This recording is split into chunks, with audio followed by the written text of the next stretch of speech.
Hey there, welcome to Finding Fabulous, where this next chapter is about discovering what truly lights you up. I'm Meghan. I'm Kristin. Through the stories we share and the incredible women we meet, we talk about life pivots, next chapters, and that moment when you feel your spark again. Let's find our mojo and light it up.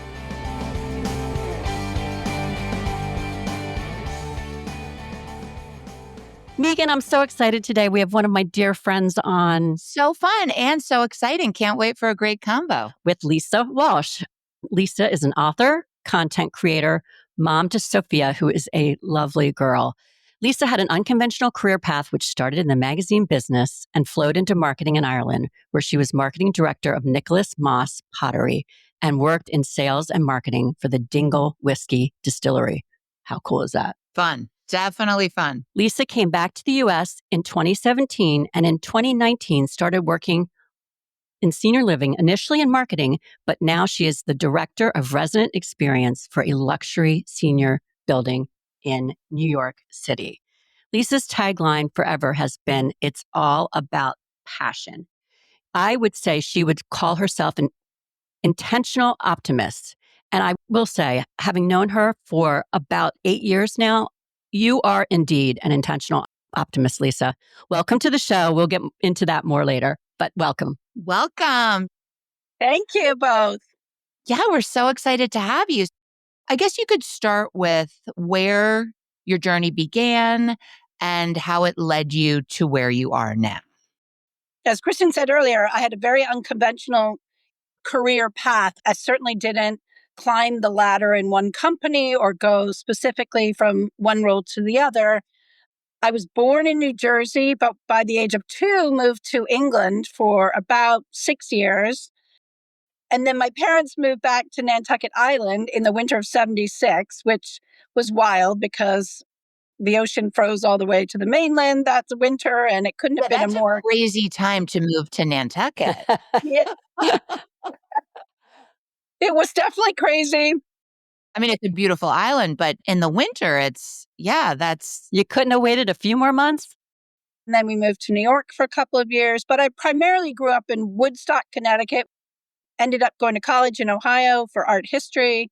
And then I started working in the magazine business in New York. I worked for Hearst Magazines and worked in the business for about 15 years. In 2007, my husband, who was Irish, and I decided to move back to his hometown in Neenah, County Tipperary. I had to start over. I left New York, left the magazine business, left the high-paced attitude and everything of New York and moved to a much slower pace of life. Can I just say, you understood this idea of reinvention all throughout, right? Yeah. I went to at least 6 different schools by the time I was 12. So moving a lot was something I was quite used to and I know comfortable I moved with. a lot too. I can relate to that. It's not always so easy as a child. I think it's a lot of, there's some positives that come from it. I think you can always figure out how to make friends and because you're thrust into this environment, but at the same time, there's no real continuity. So I found it to be great and exciting in one way, but then a little challenging in another way. Definitely. I mean, when I hear from people who have more conventional childhoods where they grew up in a neighborhood, such as my husband, I think, oh, it would have been so great to live in a neighborhood where you just hung out with all the kids in the neighborhood and you all grew up together.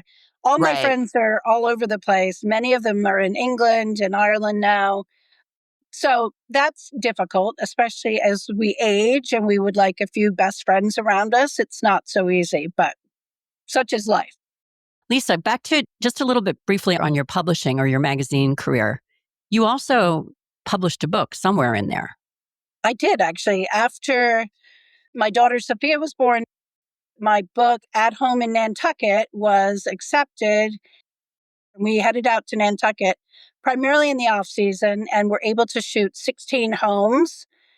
And also we included recipes, seasonal recipes, and worked with all the restaurants that were in the off season to help create dishes for us. Always learning. I would say that's part of my Finding Fabulous, keeping that Definitely. education going. All good stuff. Well, Lisa, I know this is a special time for you. I believe this is the month where you do a special walk. And when I first met you, you were going through a medical process. And am I at liberty to say that you had kidney disease?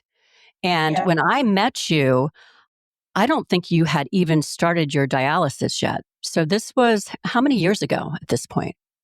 I started at our company in October 2019, and I think it was only 4 months in, I got the word that I needed to start dialysis. And I kept it quiet, of course, because I was a new employee. And I do remember going to HR and telling them, and our head of HR got very teary when I told her that this was the next part of my medical journey. And I think it really resonated with me that what I was going through was much more serious than I probably had ever thought about, because I'd been actually living with kidney disease pretty much my entire life. I was born with like a little default in my system, which unfortunately my kidneys are damaged. The glitch was repaired, let's say. However, they'd already been damaged, and I knew this was eventually coming. And one of the reasons I did Wait, return not from to Ireland. interrupt, how Yeah, old were you when you realized that your kidneys were damaged? Were you a child? I was. So at the age of 3, they discovered that I had something called reflux. And what was happening is it was damaging my kidneys. They were able to correct that then, but I was living in London and they corrected that and I had surgery. So the continued damage was stopped. However, the primary damage had already occurred. Okay. And so then, sorry. So then fast forward, Mhm.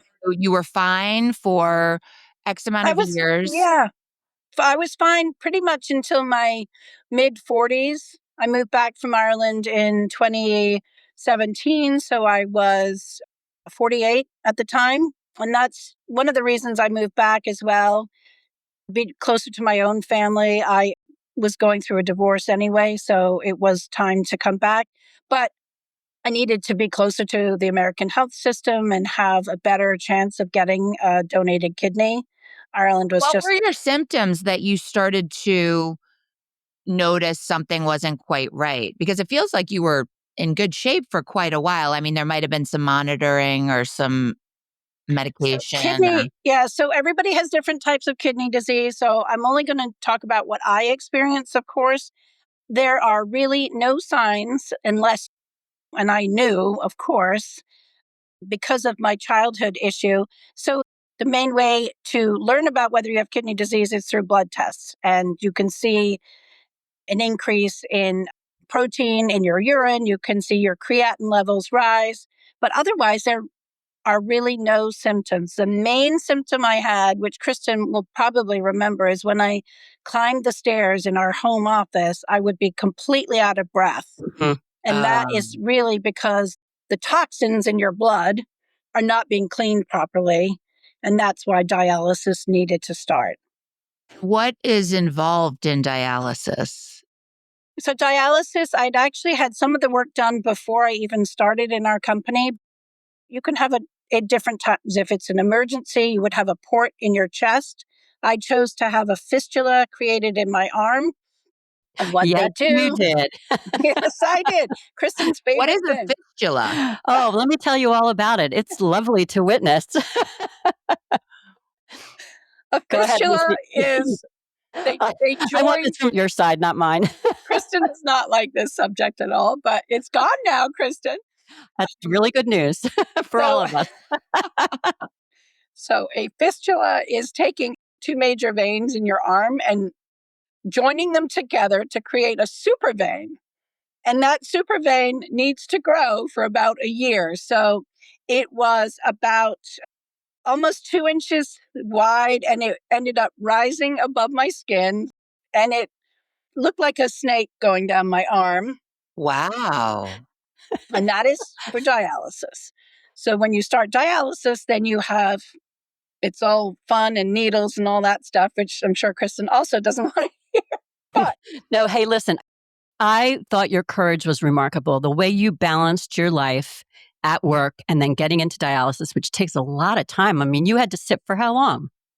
So I chose to I started with an evening shift and then I switched to the 6 a.m. shift. So I was a Tuesday, Thursday, Saturday dialysis patient. I had to be there at 6 in the morning and then I would go into work. And it was 4 hours in what they call in the chair. And it involves two needles going in. One's taking the blood out, running it through the machine, and the other's bringing it back into your body. And is the purpose of that just clean out the blood because the kidney is not able to do that anymore because it's Correct. failing? Yeah. Wow. And it's 3 times a week, 4 hours. Wow. How does one or you specifically feel after a dialysis treatment? Are you energized? Are you exhausted? It depends. Mm-hmm. So the other thing is water. And the hardest thing, I think, when you're in really bad kidney failure is that you can only consume a certain amount of liquid a day. That includes water, soda, soup, anything like that, because the more water weight you put on, it's harder for your kidneys to process. So you're weighed when you go in to dialysis and you're weighed when you come out to make sure they've Wow. taken enough off you. So you can speed up the machines depending on how much water needs to come off. If they take it off too fast, what happens is you start leg cramps begin. So there were a couple of times where if you don't let the nurses know immediately that the cramps have started, because I at one time thought, oh, I'll just push through this. No, you can't really push through it because what happens, it gets much, much worse. Yes, it does. And Cramps get away from you. the cramps are so bad that you end up pretty much vomiting on yourself. It's really bad. Oh my The gosh. pain is so intense, you just cannot believe what you're going through. So those days, you really don't feel great coming out of it. Wow. I would guess not. Okay, so how long were you in dialysis before you received a kidney transplant? Luckily, I was only on dialysis from February to November 2020. Now, many of you will remember what happened in March of 2020. That was COVID. So I started 2 weeks before COVID hit, and I spent all 9 months going in there during COVID.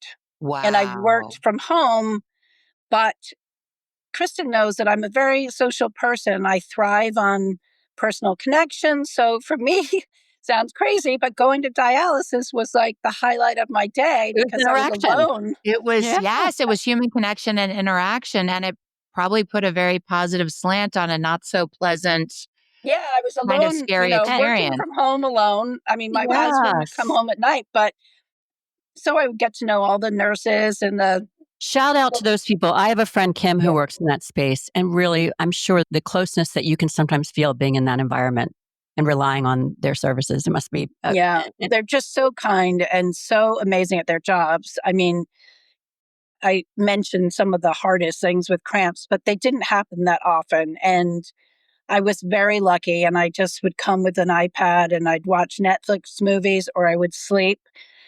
And you just deal with it. There's just nothing you can do. It's your lifeline. Well, I remember when we heard that you were being given a kidney and the celebration that really took place after that. Can you? Well, tell us a bit Yeah. about the lead up to that. I mean, it's got to be really stressful waiting for the kidney. And I don't know how that whole process works. I do have a very good friend whose daughter had a kidney transplant. She received the kidney from somebody that she knew, which was amazing. And thank the Lord for that. But I don't believe that you knew your donor, or did you? I did not. So I was on the kidney transplant list for about 3 years. You have to stay on it. Well, first of all, to get on it, you have to be under 15% kidney function. So you can't go on it until your kidney function has really dropped. You are on a ton of medications as well because your body can't process a lot of different things that quote unquote normal bodies can. And you have to continually pass tests to stay on the transplant list. So you have to continue to go through like all your breast check and OBGYN check and heart tests to make sure that your body is healthy other than your kidney in order for your body to be able to accept a new organ as well. So I remember distinctly there was one test, I stress test that I just couldn't pass because I was not able to catch my breath. And I remember, I think it was August or September of 2020, and I finally passed it with a lot of effort. And then I was walking my dogs in Norwalk Dog Park, and my husband called me and he said, "Lisa, the hospital just called me. You missed their call.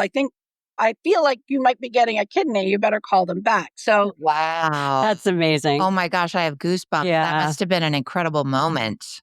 it was very strange. So I was registered at Hartford Hospital when I used to live in Woodstock. That's where I started my process. I decided to stay with them because it completes the full cycle journey for someone looking for a kidney. So I called back my transplant coordinator and she said, "Okay, we have a kidney for you. It's a high risk kidney." So I opted to take a high risk kidney. And that means that there could have been something in the person. It could be anything from they could have had AIDS, they could have Hep B, they could have had perhaps an overdose, something like that. So you can opt to take a high risk kidney, and the chance they pretty much guarantee that you're still going to have a great kidney. And I decided that was a better option to opt for that. I could have backed out of it. So I remember standing in the park kind of saying, "Okay, so what next? Like, what am I supposed to do?" And she said, "Okay, so calmly go back to your car, drive back to your apartment, get everything together, Give your husband a hug and call off you your go. husband, call your daughter, blah, blah, blah. Make sure And that's wild. Yeah. Oh, Sophia and Josh must have been so excited. I mean, Well, it was, of course, I called Josh right back and he knew it. So he headed home. And then Sophia was working. She was at college at home then. So she was at home. And I remember walking in and just losing it and saying, "Sophia, I got a kidney."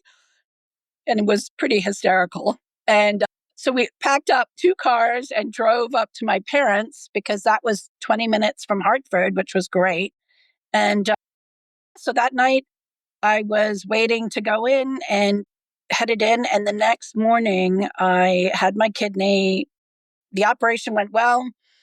Woke up the next morning and my numbers had dropped from creatinine levels were at 8 and they had dropped to 2 overnight. I mean, it's just Wow. It's like unbelievable. that. It's that quick that your body It was just that quick took and to this it was kidney. just incredible. I mean, you just can't believe that one organ can change everything. Everything changed overnight. I mean, it was just wild. That is wild. And that's a major surgery. How long was that surgery?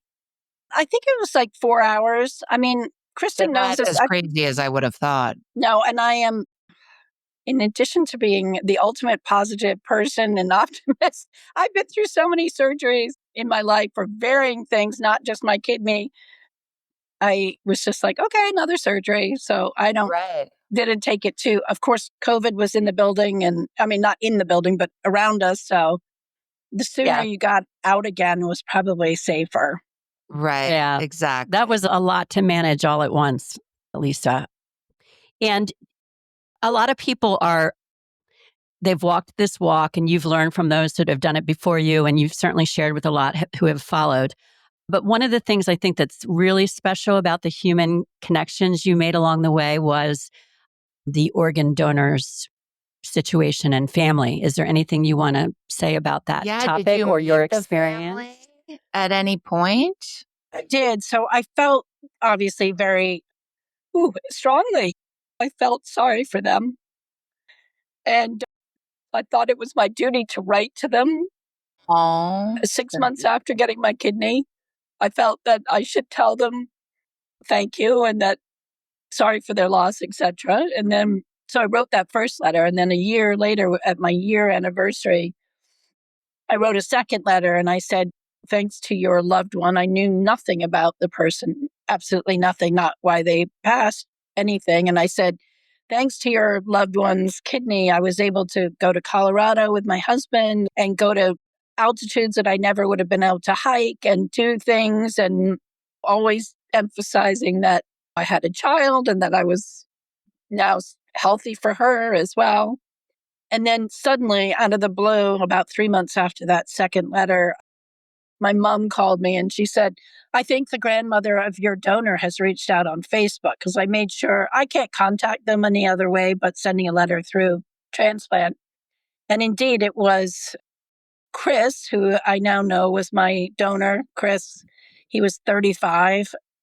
His grandmother reached out and said, I'm his grandmother, and introduced herself and formed that connection. And then I met his mother also through Facebook, Renee. And then she had contacted me because it was Chris's birthday. And she said they were going to Hartford Hospital, where they have a memorial bench for people who have passed, and asked me to come. And at that time, was only a 5-day notice or something, and I couldn't make it. But the following, so it was April 2022, and we're doing the walk in Connecticut, and invited me to come. I still hadn't met any of them other than Facebook. And so I drove up on my own. Nobody came with me. I drove up, and his mom was like, we'll be there. It's like 2 tents, and we'll be cooking breakfast and all this stuff. And I thought, okay, great. And I got out of my car and I started walking towards the area and saw this double tent, and everybody was wearing these blue shirts. And there was Chris's face on the front, who I now knew what his face looked like. And I thought, I thought, oh my gosh, how am I going to do this? But I It saw was his such a mother. brave thing, don't you? Oh my gosh, it was I such an mean, incredibly brave thing. And probably for everybody, there was an element of closure in terms of, okay, he's gone and we're celebrating you because you have a piece of him. And so it's sadness tied with joy. I mean, what did you feel like in that moment when you sort of gave them a When I hug or walked up, saw them? I can't imagine. I just felt incredibly nervous initially, but saw his mother and just put my hand on her shoulder. And I just said, hi, Renee, it's Lisa. And she was like, gave me a huge hug. And then it kind of like the rippled through the tent that I was there. And before I knew it, there was a line of his whole family standing in front of me, waiting to hug me. And it was obviously emotional, and everybody was crying. And it was just, I don't know, surreal. I can't really describe it. And then everybody kind of had met me, and I thought, I was telling Kristin this earlier, you kind of almost need an icebreaker because it's not easy. So I said, oh, well, I just want you to know Chris is here. So he's in the front of my abdomen. His kidney's not in the back where your kidneys naturally are lay or lie. And then I said to them all, I said, and also I got Chris's peanut allergy. And that was like the perfect icebreaker because they all started laughing and they were like, no way. And it's the strangest thing because it doesn't show up on an allergy test. But as soon as I smell peanuts or anything with peanuts, I immediately want to get away from it. And he had a severe peanut allergy. And I got it. Wild. That's isn't that actually wild? wild. And you literally used humor in the best moment, Right? right? Because humor is such an important thing in terms, like when there's a sad moment, humor and laughter can break the ice or bring Yeah. some joy. Thinking back to his allergy. Wow. That is a wild, crazy story. And so have you maintained a friendship or a relationship with the family? Yeah, so I went on the walk for 2 years in a row. And then last year I missed it just because of work obligations, but I'm going again for my third this year. 2 years What's it ago, I called, went. Lisa? What's the walk called again? It's the Connecticut Blue and Green 5K walk, and it's in Bloomfield, Connecticut. That's great. That is great. And then did you mention something along the lines of, did the grandmother who originally reached out to you, did she pass away and you were invited? I think we discussed this Yeah. briefly. So You she were passed away. invited to the funeral? Yeah, she passed away 2 years ago. Actually, yeah, January 27th, 2024. So the second walk I did with them, she was not there, but I was invited to her funeral, of course. And then they really wanted me to speak at the service, the luncheon afterwards. So I was able to get up and talk about to people that didn't know who I was. I just got up and said, for those of you who don't know who I am, I received Chris's kidney, and it was thanks. Many of them were her grandchildren.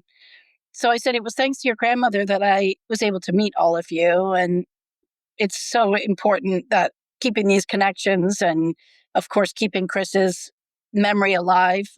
And it's just something I felt I was capable of doing for the family. It's not something that everybody would feel capable of doing, but I don't know. It's clearly given them some kind of closure, so to speak. Right. Closure and comfort. And I agree with what Kristin said earlier. It's super brave to be able to enter into that family, knowing that you have a piece of Chris, and then also being able to share with them. And going back to the idea of being an intentional optimist, I feel like one of those questions with positivity is it nurture or nature, right? Yes. And I have to believe that in that, I think I know how you might answer that, or maybe it's a combo. But I think in that situation, it really is an example of it had to be in you because that is such a personal choice. And like you alluded to, not everybody is in that place. And yet, what healing when you Oh, decide to do something like that and be hopeful about it and feel like it's going to work out in a positive way, what healing it offers, like both sides, the donor's family Absolutely. I mean, and you. And what a good role model for Sophia.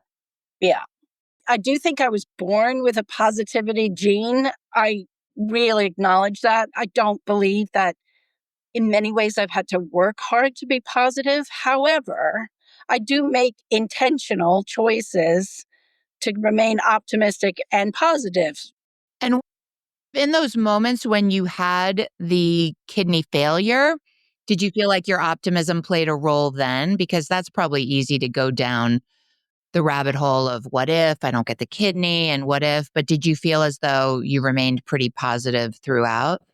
Yeah, I don't think it never crossed my mind that I wouldn't get it for some That's reason. incredible, That's Lisa. incredible. That is really I just kept, I mean, it was just the card I drew in life. We all have those things. Kristin, you got this, you have had your own struggles with medical issues, and No, you've that's so true, and chosen the remain optimistic positive as path. well. Exactly. It is on a level of choice, and then I think some people, to your point, are born with a little bit more, a little extra serotonin or yeah. positivity, which is always a really nice thing, but at the end of the day, we do all have to really, really work on it. So April is National Donate Life Month. And I can only imagine the stories that come out of this building awareness and sharing testimonies. I mean, there's beautiful stories that I've personally heard. Oh, yeah. Lisa, like, what can you share with us about this? And why is it so important for folks to know this? Well, I think one of the things was the last time I went on the walk, there are lots of people there, of course, and I was walking back to the car park and I ran into this woman who was clearly feeling a little bit down. And we started talking, and I told her that I had met my donor family, and she said she was looking for the donor of her twin sister, and her sister had donated her eyes. And, she was My feeling, gosh, you're gonna get me choked up with this This one. is That's amazing. incredible. Can you imagine she being in that moment? obviously was No. hoping to meet her donor, obviously to see her sister's eyes again. And I just said, just do the best you can. Just keep writing and talk about your sister and keep writing to whoever you can and have the the transplant people pass along your letters and hopefully her donor will reach out. And I said, of course, we don't even know sometimes if the person that got organs survived themselves. So, for example, Chris donated his heart and 2 kidneys. He had asthma, I know, so he couldn't donate his lungs, but Donate Life is about organ and eye and even tissue donations. So people who have been burnt in fires can receive tissue Oh, donations from wow. Okay, people I who have didn't know passed. that. There's so many things that can be donated. So I always recommend, of course, if you're not a donor, please put it on your driver's license because there are a lot of people in this country that want to be donors, but they haven't done that. So if you pass, they cannot donate your organs without your permission.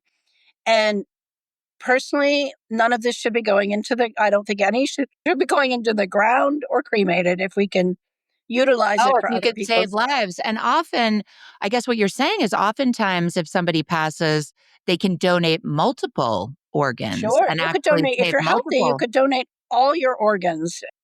Your liver can be divided up to go to multiple people because livers regrow. Your heart can go to somebody. Your kidneys can each go to somebody. Your lungs, your skin, your eyes, everything. I mean, it's amazing. It truly is a gift out of It a truly sad is. I mean, situation. I will double check my license, but I'm pretty sure that I always say that I'll donate. But that's a really good point. Make sure that's on your license because, to your point, And also if make sure something happens, your family knows your wishes. If you're someone a little bit older than us who are on this listening, please, in your final wishes for your life, please make sure your family knows your wishes because you can save so many others and you can live on in people. And I think that that's so important. Chris lives on in me. When I got married 2 years ago, I put it on my Facebook, and Chris's family was like, his uncles were like, we never thought Chris would get married. Like they really, it's oh, wonderful. that's Like, adorable. Okay, so we love to ask our guests a final question. For mhm. the woman who hasn't started finding her fabulous, what would you tell her? The first thing I would tell her is that be kind to yourself and be patient with yourself because your fabulous is not my fabulous, and it doesn't have to be a fabulous that everybody can see. People have internal struggles, and whatever makes you feel good internally, that's your fabulous. It doesn't have to be overt. And be yourself and don't compare yourselves to others because we're all only living one life. So just live your life. We know that there are literally a million podcasts out there, and so many of them are so, so good. We'd love for you to tell your friends, family, and all the women in your life to join us in finding fabulous and lighting it up. Yes, share your stories with us by DMing and following us on Instagram, TikTok, and all your social media at Finding Fabulous Pod. And please subscribe, like, and share wherever you get your podcasts.